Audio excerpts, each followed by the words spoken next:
Well, one thing, I just want to backtrack a minute. Mhm. One, cow Fitbits. That's one thing I want to address. And two, the other thing, you said that the tractor is that like the first step in automated driving, just like farming?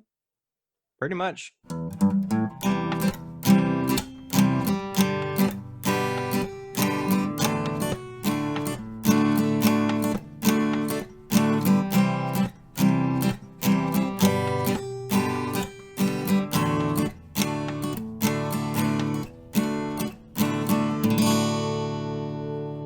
Hello and welcome to Talk Ag to Me, the podcast dedicated to improving ag literacy around the globe.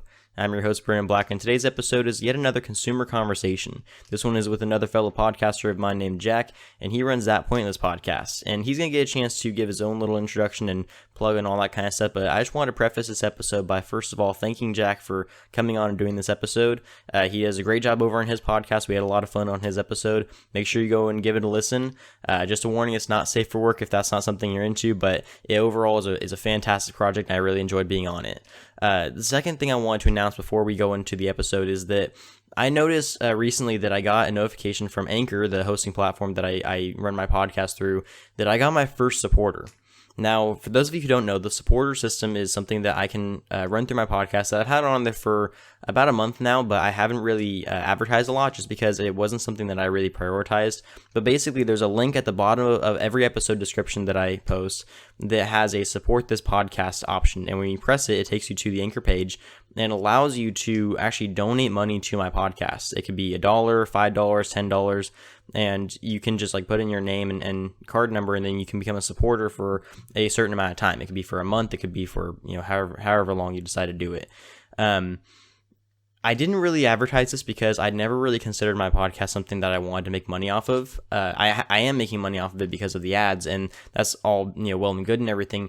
But I didn't really want the podcast to be something that you guys felt like you needed to pay for to listen to.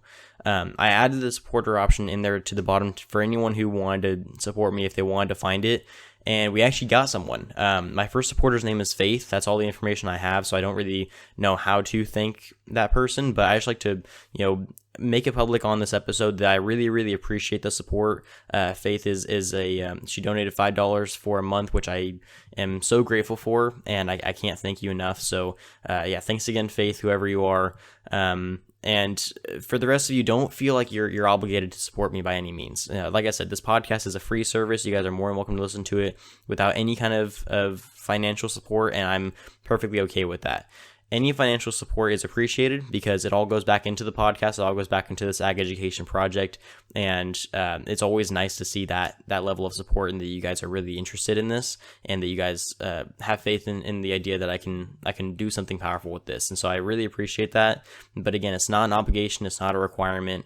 It's just something that I wanted to put in there for anyone who wants to use it. But it's just, I never imagined I'd actually get a supporter. So now that I see that I have one, it fills my heart with joy that that's something that you guys are really worth, you guys think is really worth doing. So thank you again, Faith, for your support over the next month, and it's something that I definitely appreciate, and I will be shouting out in every episode at the end. So I just want to shout that out beforehand in case you guys missed it. I will be shouting out again at the end, but thank you again for everything.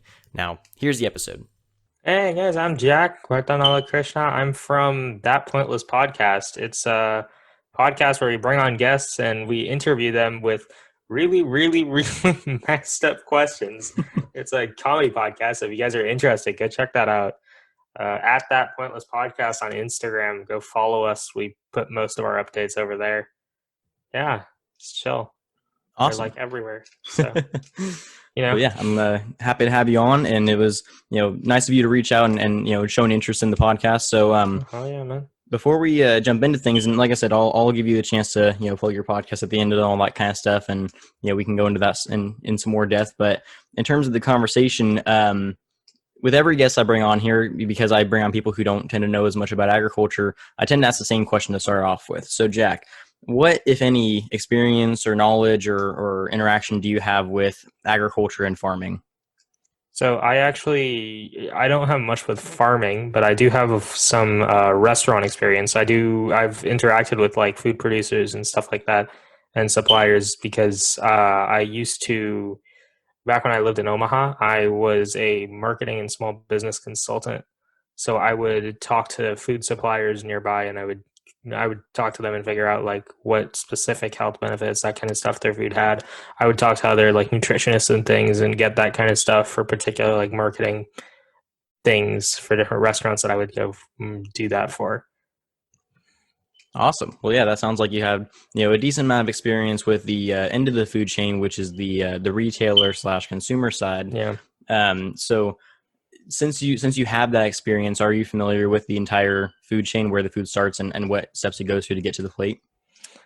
Not really. See, what I fail to know is the actual like farming techniques. Like I did a small class on it, like 4 years ago, but I really learned practically nothing from that class. Gotcha. So you have a common similarity with most people in the world is that they just don't, they don't tend to know much about how their food is grown. They just know that it comes from, some of them don't even know it comes from a farm. Some of them believe it just shows up in the store. So that's kind of the goal of our conversation today, is to kind of, bring some light to some of those subjects, ease up any misconceptions, provide some information on that kind of stuff. And since, I asked you about the food chain, and since many people don't tend to know about what the food chain is, I've talked about it before, but I'm going to bring it up again. So typically, if we take a product, just name any product, any food, any commodity. Beef. Beef. That's a good one. It's my favorite. Hey. So if we take beef, for example, so beef obviously starts off on the beef ranch, instead of having a farm, they have ranches where they raise cattle. So if we take the beef product, so it starts off as a calf, obviously, and then it drops on the floor, it matures. Once it has a certain weight, it's sent it to the slaughterhouse. At the slaughterhouse is what was called as processor. So the entire chain is producer, processor, distributor, retailer, consumer. Those are the 5 steps. Yeah. So the producer in this case would be the rancher, the guy who's actually raising the steers, that's actually feeding them out, that's actually selling them, all that kind of stuff. The processor is the slaughterhouse portion of it. That's where the meat gets harvested from the carcass. It gets, cleaned and inspected and all that kind of stuff. It gets graded. That way we know if it's choice or prime or select or anything like that.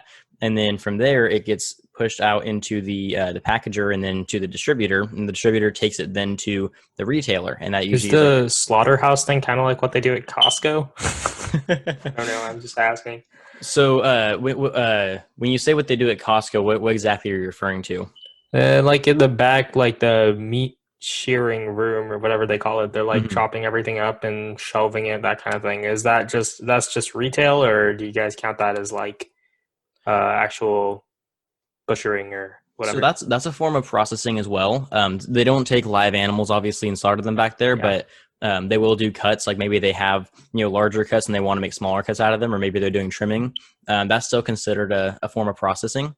And so that's the thing you'll learn about too, is that, while there is a linear chain, the pieces of the chain can be kind of interchanged. So it goes producer, processor, retailer, producer, processor, distributor, retailer, consumer. But sometimes the retailer can be a processor, or sometimes the producer is a processor. Sometimes the producer is the distributor, and all the time, every step of the chain is the consumer. And so you'll see a lot of intermingling with that kind of stuff. So there are some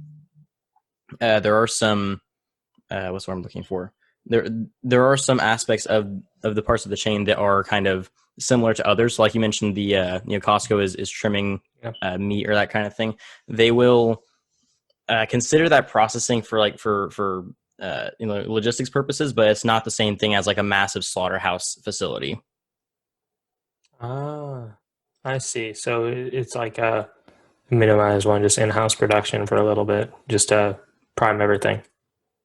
Right, exactly. So, yeah, in terms of like your general products, they usually go through the processing plant on a large scale. So that could be the slaughterhouse, or for non-animal agricultural products, it's usually like they have like a cleaning facility for like fruit, or they have a sorting facility for fruit and nuts and all that kind of stuff. And then from the processor, it goes to the distributor where it gets packaged and it gets shipped out to all of its consumer endpoints, which tend to be picked up from the retailer, which is either a grocery store, or it could be a convenience store, or it could be a restaurant. Those are all considered like the retailer aspect of that That so you technically worked in the retailer aspect Yeah, of the food chain. I've worked there. I think I've worked with some producers too. I had to interact with some farms just to get information multiple times, just like particular information on special parts of the meat and different aspects of it and how they produce it, that kind of stuff. I had Mhm. to interact with them directly sometimes on that end. Awesome. So that kind of begs the question of what perception do you have of producers in in terms of like what have you seen in terms of what kind of techniques or technology or processes or legislation or regulations, what have you seen around the actual farming part of things, if you've seen any through your experience that has kind of opened your Honestly, eyes a little I've bit? never walked into any of the farms. The majority of it is you go into a meeting and you talk with the farm producer person, just the Mm, farmer there. You just talk with them about exactly what they're doing and that kind of stuff. Like say there was what was it? It was turmeric. Yeah, I had to go to MDH, but MDH as we call it in India, it's the main supplier of Indian spices. So I mm, actually went over there and talked to them on a conference call mm. and figured that stuff out with them directly with some of their farmers. So that was actually pretty cool. It was kind of fun. Yeah, that's awesome. And you kind of have a unique experience here, in the world. India is like, I think it's top 3 or top 5, agriculturally productive countries in the world. Yeah, But it's one of, if not the only country that's actually feeding itself with its agriculture and not the yeah. entire world. India has 1.3 billion people, Yeah, no, it's definitely got a so population to feed. populous. Hmm.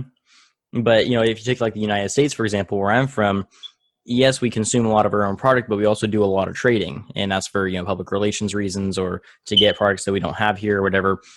India, a lot of their agricultural products goes back into their own economy, which is kind of a unique thing nowadays. Most countries rely on imports or Yeah. they rely on exports for their economies to flux, and India is one of the few that's actually able to sustain themselves off of their agricultural production.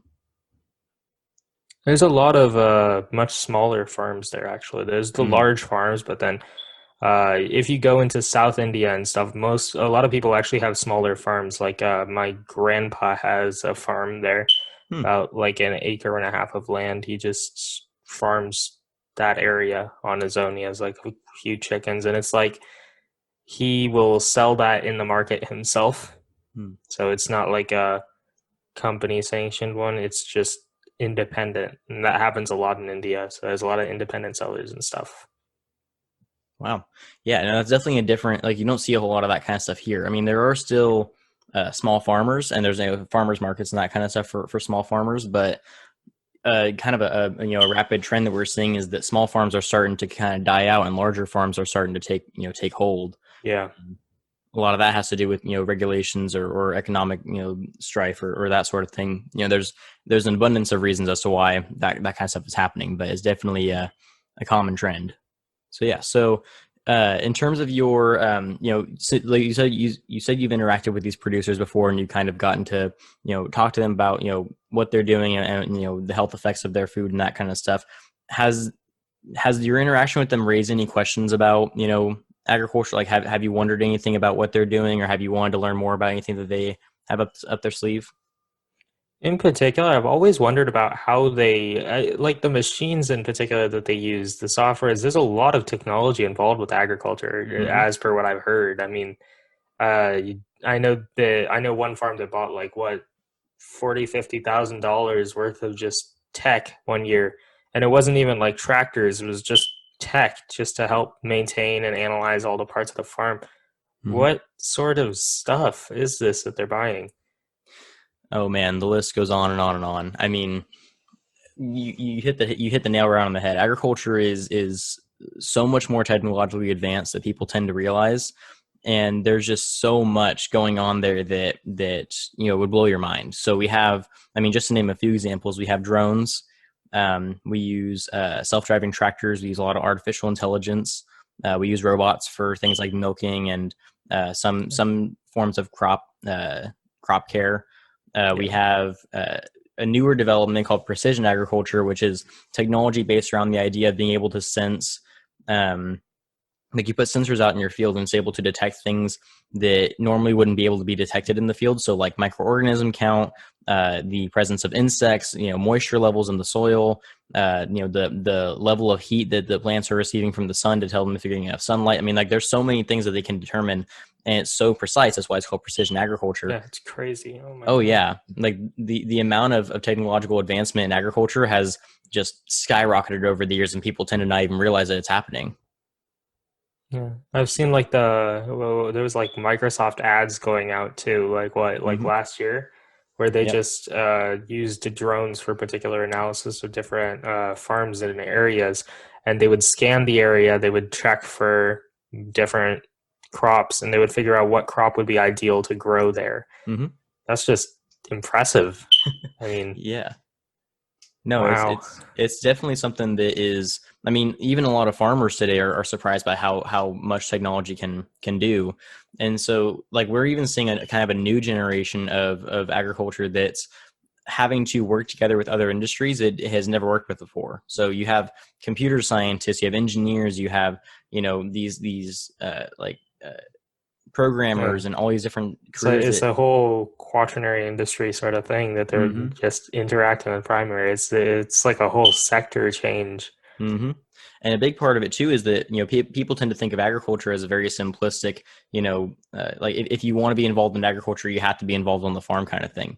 And so that tends to be a misconception that we try to get around, because there's a lot of high school students, a lot of college students that may be really interested in computer science or engineering, and they can't find jobs. Well, there's tons of jobs working for agriculture that don't involve being on a farm. I mean, agriculture is a science, it's Yeah. a science field first and foremost. So there's so much opportunity for kids to go into engineering or programming or graphic design or all these different careers they normally wouldn't think of.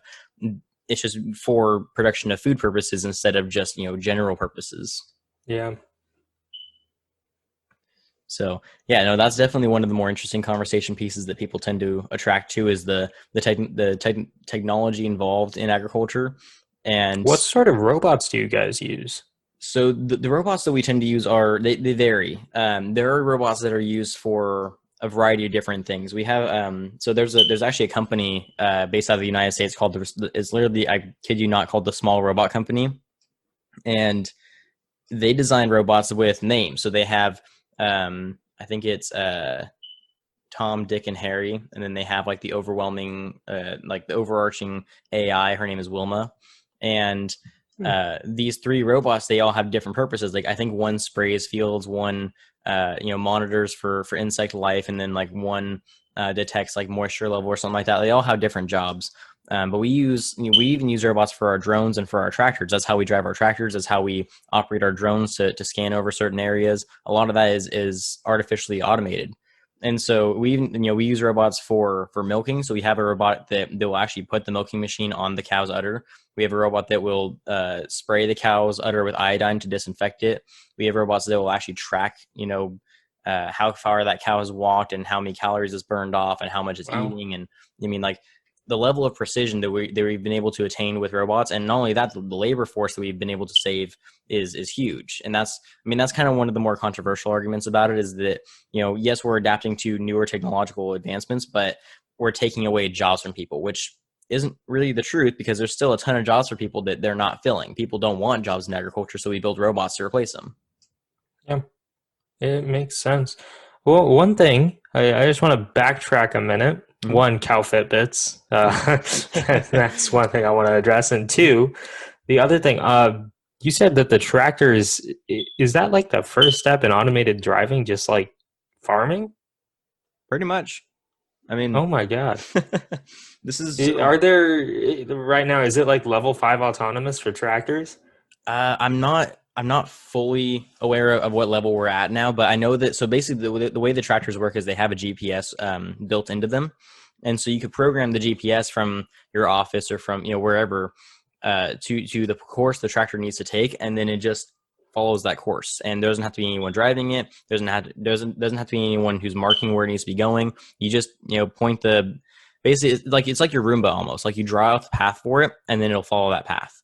And so It's I think that there's still room for improvement in terms of the autonomous nature of it, but it is one of the earliest forms of autonomous driving vehicles we've ever been able to develop.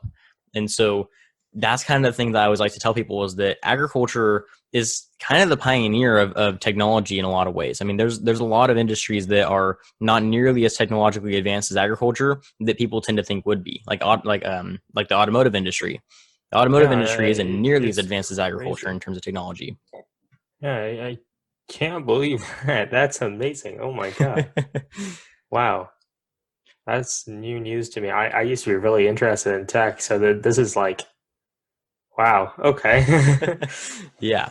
No, tech. I mean, before I even got involved in agriculture, I was a big tech nerd. I mean, I was planning on being an engineer, on being involved in the technological world in Silicon Valley and all that kind of stuff. I learned very quickly that agriculture is the place to be if you want to be involved in tech. Yeah, it is the next Silicon Valley right there. Exactly. It's that And industry. Oh my God. hmm Wow. and so you want to know more about cow Fitbits, I heard. Oh yes, most definitely. I want to know more about these cow Fitbits. This is intriguing. Oh yeah, for sure. So the cow Fitbit, uh, that's actually a pretty accurate way of describing them. They work very similarly to how Fitbit works. They can be Oh, used in a few different forms. So you can have a kind of like an earring. So you have like an ear tag punched into the cow's ear that's a tracker, and it can moderate hormone level, blood level. It can kind of not moderate. What's what I'm looking for? Monitor. It can monitor. Hormone level, blood level. It can tell you when the cow's in heat. It can tell you when the cow's stressed. It can tell you when the cow's sick. They have anklet bands that do similar things. So the anklet band will work similar to a Fitbit. It tells you how many steps the cow has taken, how often the cow is laid down, and that tells the farmer, okay, if my cow is laying down more than usual, it's probably not feeling good, or if it's taking an unusual amount of steps, so there's probably something wrong. And so whenever the cow's going to get weighed, if their weight does not match the amount of activity they're having on their bands, then something is wrong. If they are really really light and they're not taking that many steps, they're probably sick. But if they're really really light and they are taking a lot of steps, it probably just means they're exercising a lot. And so there's a certain utility to knowing that kind of stuff that could be useful for saving cows and keeping them healthy and happy and all that kind of stuff. But yeah, that was kind of one of the newer technologies in the dairy industry that people are all kinds of excited about. so you guys are also pushing forward in biotech then. There's probably some sort of prediction algorithm you guys are fixing up in AI for that to actually detect the cow's sickness before it happens. Oh, absolutely. I'm not sure how far along they are with it, but I know that I've talked to a few farming agricultural scientists is the proper word to use for them that have discussed in depth the idea that they want to get towards that in the future. Like I said, I don't know how far along they are or if they are even going to get close anytime soon.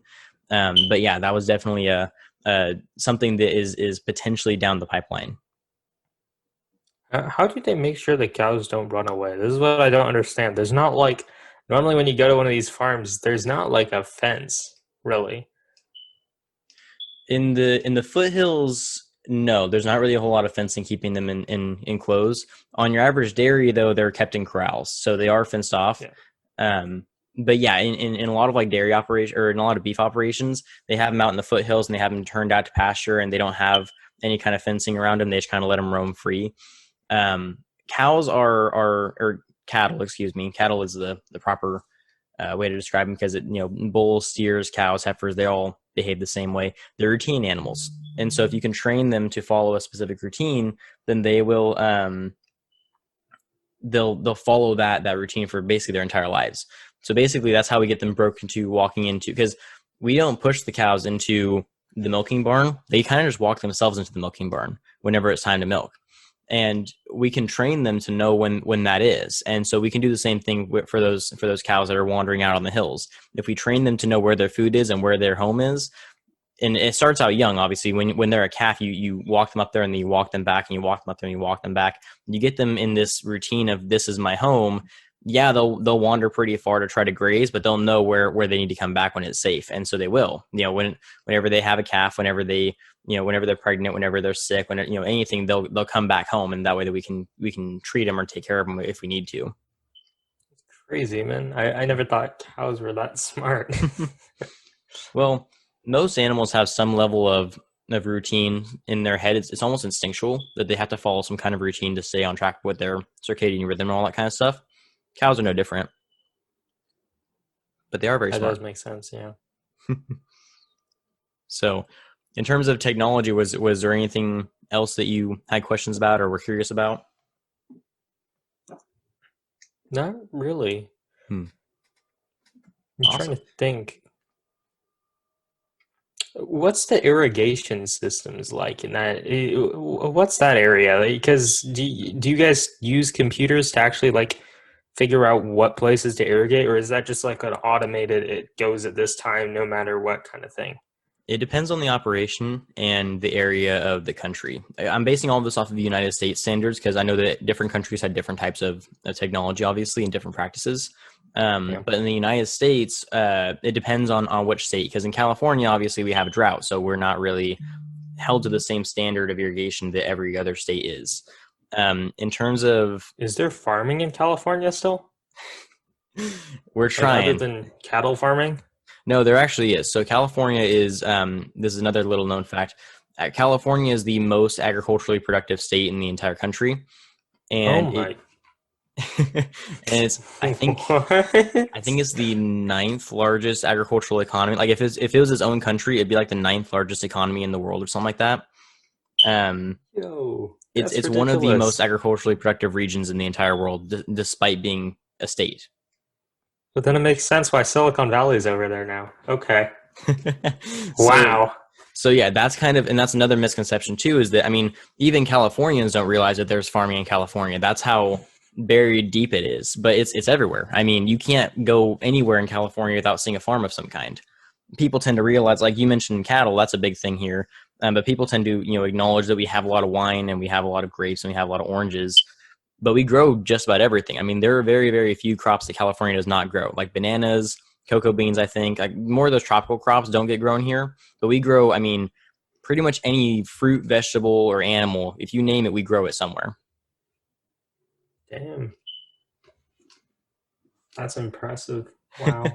I would have never thought California to be an agricultural state, man. I Right. mean, you And got the Alps, you got all the beautiful sights and stuff, and then you never think it's an agricultural state, but then it kind of makes sense.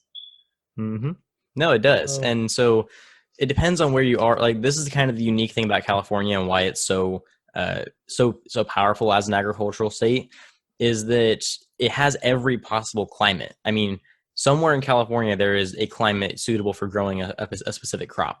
The coastal regions are better for growing things like strawberries or kind of like colder acclimated crops.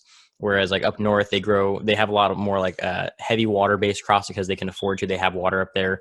I live in the Central Valley, which is right in the center of California.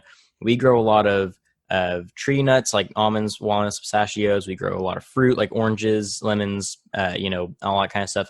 Um, we have a ton of row crops. We have cotton, we have corn, we have sorghum, we have soybeans, tomatoes, all that kind of stuff. And then we have cattle, cattle and hogs and sheep and goats, all that. So like there's a lot of variety in agricultural development in California, and California actually has the most fertile land in the world. I mean, the soil in California has been confirmed to be oh, the most fertile of any soil in anywhere in the world.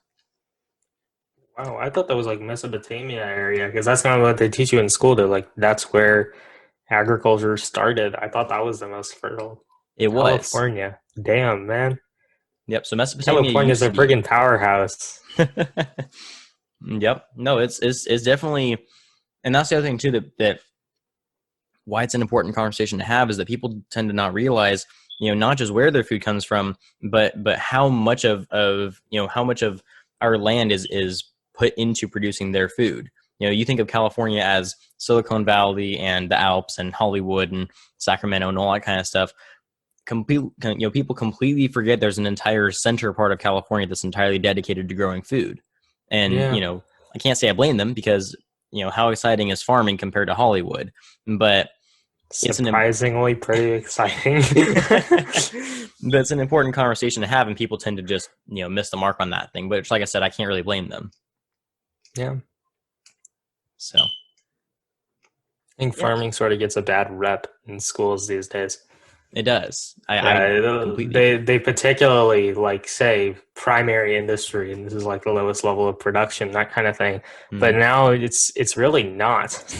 Right. No, and I've argued since day one that agriculture is poorly represented in the school system, and Yeah, I'm actually studying right now to be a high school agriculture teacher, and one of my main agendas, I guess you could call it, is to try to get agriculture pushed as a more mainstream topic, not just in schools, but just in public conversation overall.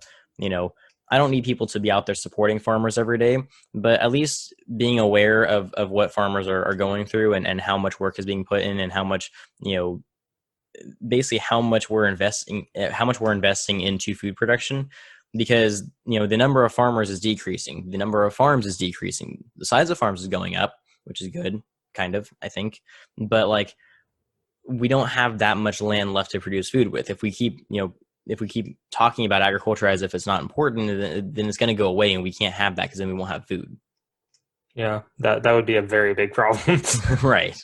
So that's kind of the whole point, is, of what I'm trying to do is, bring more of that conversation to the table and say, like, hey guys, I know that agriculture may not be the most exciting, but there's cool aspects of it. There's things that you can relate to. I mean, I talk all the time about how agriculture is everywhere and we just don't realize it. I mean, it's in our movies, it's in our video games, it's in our books, it's in our, everything in our life.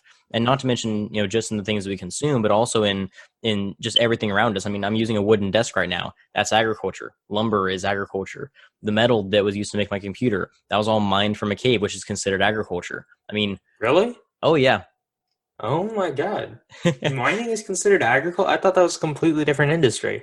They are mostly different, but agriculture is defined as the cultivation of natural resources to produce products, basically, and that's essentially what all of these industries are: lumber, mining, even fishing is considered agriculture. Hunting, those are all considered methods, and they're not traditional agriculture. Obviously, they are separate industries, but they still fall under the same category of, we're taking things from the earth to produce things that we can use to survive.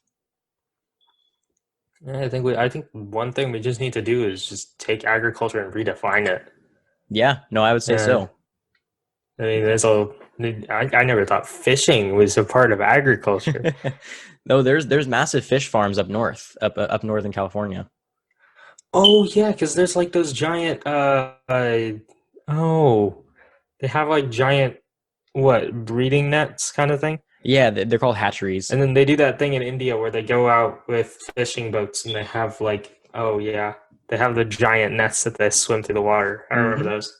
Yep. No, that's all considered agriculture. It's a different form of agriculture. It's not, planting seeds in the ground, and it's not raising animals, but it's still considered a form of agriculture. And that's the other thing too, is people tend to think of agriculture as just food. I mean, the clothes we wear is produced by agriculture. Everything that we use on a daily basis, all the paper that we use, all of the, I mean, even plastic is synthesized through animal byproducts. I mean, we use like the bones and fat of cattle to produce plastic and stuff like that. Wow. Now there are synthetic materials, obviously, but most of what we use on a daily basis is somehow produced through agriculture. Damn, man. So yeah, that's kind of my TED talk, is just, there needs to be more focus. Like I said, I don't need anyone to be going out there saying, like, I want to be a farmer tomorrow kind of thing, but there needs to be more focus on just having a better understanding of what agriculture is and everything that it does for us. I think you can kind of remove the word farmer from it. Exactly. No, and that's Yeah, it's not really farming anymore. right. I Exactly. mean, I think most of what people do now is probably just computer work, sitting down, analyzing things, figuring it out. It's more like biology and technology kind of stuff. No, you're right. And that's a big point too, is that, people tend to think of, going back to the farmer analogy, people tend to think of farmers as very simplistic, maybe not the brightest people around. They're wearing overalls, they have a straw hat on, they have one cow and a milk pail that they're, hand milking, they have a cornfield or whatever. That And hasn't nobody been has a farmer for a hundreds of years. handheld anymore. That's gone now. Right. Yeah. No, the modern farmer looks a lot closer to a scientist than people tend to realize. And so It's not that agriculture is completely adapted into a science. It's still a lifestyle. People still survive off the farm just like they used to, hundreds of years ago. And it's not that, their values have changed. They're still very family oriented. They're still based around the community. And it's not that we're treating it as if it's an entirely scientific and technologically based industry. It's that agriculture, farming, all of that has adapted now to a scale large enough that we can support the population off of it. And in order to do that, we had to have new methods of producing food. We had to have technology. We had to have adaptations in our scientific development. All of those things were necessary to produce more food, so the farmers learned how to do it. I mean, farmers are kind of considered the ultimate environmentalists, biologists, mathematicians, accountants, because they have to be businessmen too. At the end of the day, they still have to make money off of this thing, and they even have to be able to predict the weather and understand how that's going to affect their crops and how they can fight against it. It's meteorology, it's biology, it's not really, it's gone from being a primary industry now. That doesn't exist. There is no primary industry if agriculture is mining too. I mean, wow. Yeah. So that's kind of my, that's my my takeaway message at the end of the day is just, and I don't say any of this because I want people to, go out there and be massive advocates for agriculture. If they were, that's great. I'm not going to ask anybody to do that. But the reason I bring this up is because we have a lot of legislature, we have a lot of regulations, we have a lot of, even purchasing decisions that heavily impact farmers and heavily impact anyone involved in agriculture. The scientists, the miners, the lumberers, the ranchers, all of them are impacted by these regulations and by these laws, and people are voting on them without realizing what it's doing. And so that's the goal at the end of the day, is to just try to get people more educated about what their decisions what effect their decisions have on those who produce those products and how they can help, mitigate some of that pain. I think part of it is politicians don't really understand it either. Right. No, they don't. And, there's very, very few politicians that are agriculturally literate, as we would describe it. There are some, there are some that actually come from agricultural backgrounds, but most of them are completely either oblivious to it or they don't care. Yeah. Agriculture isn't really regarded as that highly of a thing, even though I think it actually takes up a significant portion of the government's budget. It does. And in my opinion, it rightfully should, because it's food. It's our survival. We should be prioritizing that kind of stuff. But in terms of the conversations, in terms of the education, in terms of the legislature, it kind of gets it gets put on the back burner for some reason. Yeah. I feel like bringing more attention to that would probably be very useful and great for our economy, to be honest. That's kind of key. Yeah. And, not to mention there's about 7 million jobs available for agriculture across the country. I think it's 7 million. I can't remember what the number is now. Somebody go fact check that and tell me what it is. I think it's 7 million people or 7 million jobs available in agriculture in the United States.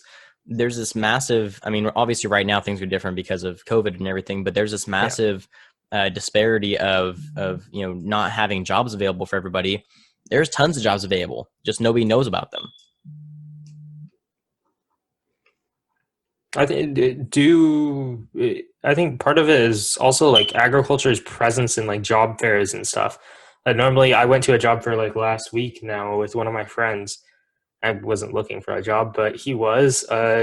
You just walk past the agriculture stuff. It doesn't look as interesting as some of the other things, like internships in agriculture. It doesn't sound that prestigious, but it is. Wow.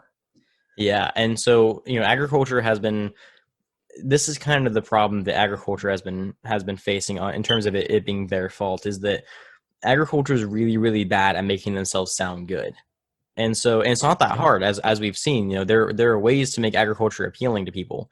It's just that agriculture is very, very late to the media, and we've had people in the media for so long telling our story for us, and it hasn't been the right story. And so now we're trying to play catch up. We're trying to catch up and let everybody know, hey, we've got cool stuff going on too. But either they're not listening or we're not reaching the right audience fast enough. And so I think, in terms of the job market thing or the job fair thing, if you want to appeal to kids and make them want to try out an agricultural internship, a lot of those companies that are trying that are taking the wrong approach. They're saying like, hey, you want to work in agriculture, and they're like, I don't want to be a farmer. No. Or like, they don't realize that there's a lot of opportunities in those internships to, not work on a farm, but work behind a computer, or learn how to program, or learn how to work with robots, or learn how to fix technology, or do mechanic work, or, there's so many other opportunities out there that those companies don't do the best job of advertising. I think Silicon Valley is actually doing a good job of that. Just looking into it a little bit right now, there's a lot of like different Silicon Valley companies that are involved with agriculture directly. Like there are a lot of these new tech companies that we never hear of. We never hear of them because they're directly linked to agriculture. Hmm. Yeah, no, exactly. It's crazy to me that, we so easily disconnect agriculture from the rest of society and from other industries, when really they're so tied up together that it's like we almost can't separate them. So yeah, I think that's all I had. I mean, I don't know if you have anything else you wanted to discuss, but I mean, Oh, tropical agriculture, that's what it was. okay. Yeah. So what just what's the status of it, or what are you curious about? Particularly like the whole, what was it? It was like particularly in like the Amazon rainforest with like the slash and burn kind of stuff to change. What's the whole, like, I don't know. What's the deal with small farming, that kind of thing, small farming in tropical areas? Ooh, specifically in tropical areas, I'm not sure how to answer that. I mean, it depends on what tropical areas, because obviously different tropical countries are going to have different statuses of agriculture because of the the economic differences. I'm assuming because you mentioned like the rainforest. I'm assuming you mean Brazil. Yeah. With everything going on with like them chopping down the rainforest to make room for like beef cattle and stuff like that. Yeah. So the status of that, I need to do more research on this, because I've been asked this before and I didn't have a solid answer last time. From what I understand, that there's a company called Purdue that, destroyed some of the Amazon rainforest to produce agricultural land. And I'm not sure what exactly the reason was for that. I'm not sure if there was an advantage to having that land down there versus up here, or if there was no land available, so they went down there. I don't really know what the reasoning was for that. In terms of the land use, I think that there's a decent conversation to be had about how much land should we be preserving for environmental purposes, and how much of it should we be using for the production of food, because obviously our amount of land being used for food production has gone down drastically because of the sudden rise in urbanization over the past 100 years. But I don't really know, like in terms of, I don't know what you're wanting to know about in terms of the Brazilian situation. I heard of something like this, was like what, 5 years ago now. It was like the slash and burn technique that they were using in Brazil, where like smaller farmers would go and they would burn out like a specific area of this forest, and then they would farm there and overuse the soil and then leave. Huh. Actually, I hadn't heard about that. I'll have to do some more research on that too. I mean, that is something that does happen occasionally. You have farmers who are not in, like, because there's a few different types of farmers, in terms of farmers that are doing it for generational reasons. Farmers are doing it specifically for business reasons. There actually are some corrupt farmers. I mean, I'm not going to lie. But to be fair, every industry has corruption in it somewhere. You're not going to have everybody be perfect. There's no doubt about that. Right. And so, there are business and tech, and you're no, exactly. So there are going to be corrupt farmers. There are going to be people who are, abusing the land specifically for business purposes. And once they're done with the land, they just leave it behind, which is, I personally think is terrible. And I think that kind of behavior should not be tolerated. So in terms of that kind of stuff, if that's what they're doing, then yeah, that's terrible. Could that land be revitalized? The soil takes a long time to come back to life. So we've learned very recently that soil is a living being, that soil itself is alive, and that it can behave as if it's a living member of a community. And when you Oh, wait, what? You just said dirt was alive. I'm very confused now. I'm sorry, man. What? No, you're fine. So yeah, soil. In recent years, soil scientists have somewhat discovered that soil can and basically does act as if it's a living being. It doesn't breathe, obviously, but because soil is a composition of a lot of different types of materials, yes, there are non-living components of soil. You have like sand, silt, and clay. You have rocks, obviously. You have all that kind of stuff. But in order for soil to be productive to grow crops, it has to have a certain microbiome of organisms in it, and there has to be a certain level of life active that those organisms can convert those nutrients into a usable form for those crops to be able to use. So basically, if you want your crops to grow, your soil has to be healthy, and you have to treat it as if it's a living being, because it basically is. It's maybe like to say that all soil all the time is living is just not accurate, but soil that is productive and soil that is healthy is alive, and it's not alive in the way that we know what is alive and what isn't, but it is alive in the way that there's so many living beings basically keeping it together that it's like its own community. Okay, so soil is like a biome then. So then, Yes. could you? Okay, this is a sort of weird question, but so it's a bunch of microorganisms that keep the soil vitalized and that kind of stuff. Mhm. So could you do like a stem cell sort of operation on soil? That's an interesting question. I'm not entirely sure. I'm assuming you mean like if you need certain microorganisms or certain nutrients in soil to revitalize it, could you Place take them it and from other breed them, soil? yeah. I don't see why not. I think it would be difficult to do because it's hard to determine what exactly soil is missing. In terms of nutrients, you can definitely do that. That's, fertilizers are used for that exact purpose. Yeah, that's true. Introducing nutrients back into the soil. And people tend to think that fertilizers are for the crops. No, no, no. Fertilizers are for the soil. We use fertilizers to keep the soil healthy and keep the soil happy, and then the soil in turn keeps the crops happy and healthy. And so when we think about soil, so like let me kind of, because like there's this argument that agriculture is destroying the earth and that it's hurting the soil and that it's just leaching it all the time. That's not true. There are farmers who do that, like we That's discussed. There's true. the people who just dry out the land and they leave. That's stupid, because it's going to take forever for that soil to be productive again, and then we just wasted that land. Yeah. For the farmers that are actually taking care of the soil properly, they actually have developed practices that can maintain soil health and keep it much more productively active than it would have been even before farming it.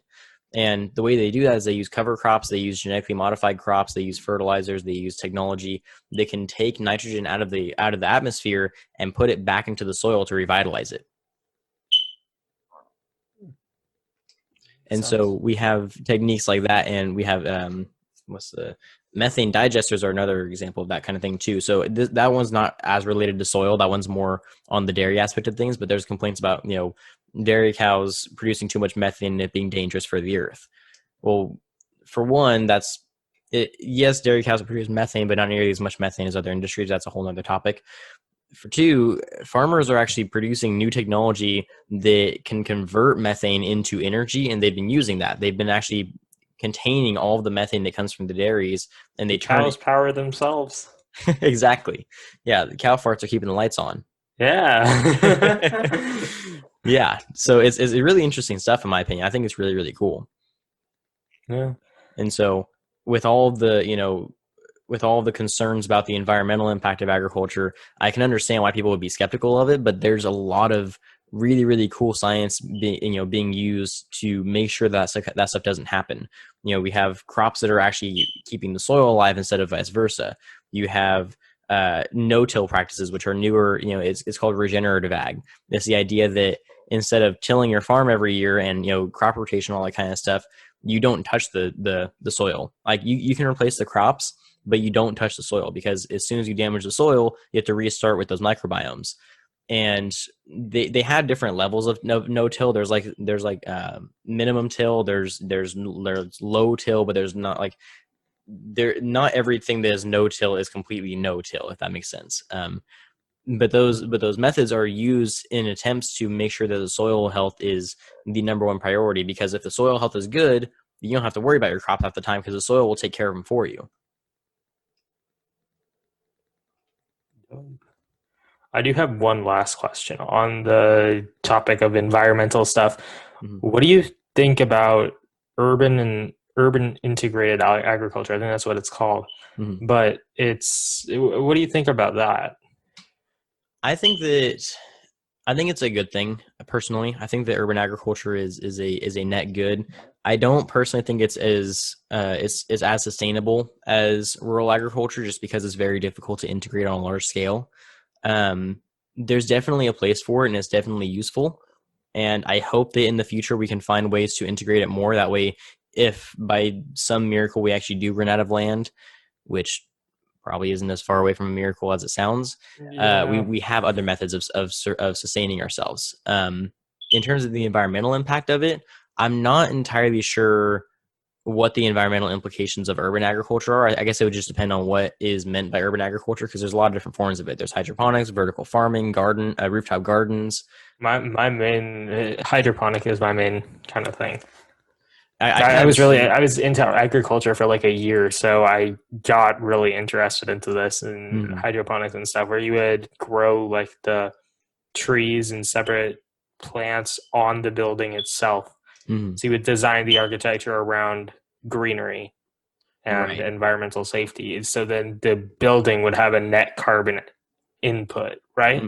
That's what it's called. Yeah. Yeah. No, exactly. I think if we could find better ways to do that sustainably, it could be a useful tool. As the technology exists right now, though, hydroponics and a lot of that urban style agriculture, a lot of the vertical farming, it's useful. It's just not quite sustainable. I mean, it's difficult to pull off economically just because it's newer technology, so it's going to be expensive for a while, and it can't produce as large of as much of a yield on as small of a scale as rural agriculture can, and so that makes it a little bit of an uphill battle. I'm not going to say that it's never going to be like that. I think that at one point we will get there. It's just going to take a few more years of technological advancement for us to get to that point. Yeah. But yeah, no, that was a good one. I hadn't really considered much of the like I've talked about urban agriculture a few times on the podcast before, but I haven't really considered the environmental implications of it. No, that's normally what it's used for in like cities like China. They directly consider the environmental impact of it because they have so much smog there that they sort of need the plants. Yeah, no, that makes a lot of sense. Yeah, investing in these kind of buildings, it's just key. Right. Yeah, if they can find a way to do it sustainably, then I'd say go for it. I mean, I have no problem with it. Yeah. So, yeah, was that, did you have anything else on your mind or anything else you wanted to discuss or anything? Not really. I think I've covered everything that was in my head. Well, good. I hope I was able to answer all of your questions okay. Yeah. So, yeah, I think that if that's if that's everything on your head and that's everything on my head, then that's probably a good stopping point for this episode. So I'd like to give you the opportunity to plug your podcast again and kind of talk about where people can find you or anything else you want to plug. So once again, in case anybody who's listening forgot my name, I'm Jack Parthanalakrishna. Yeah, it's a long name. It's a long ass Indian name. So I actually host a podcast. I run this media productions company with my friend Jake. He's in the back, but he's not like at the mic right now.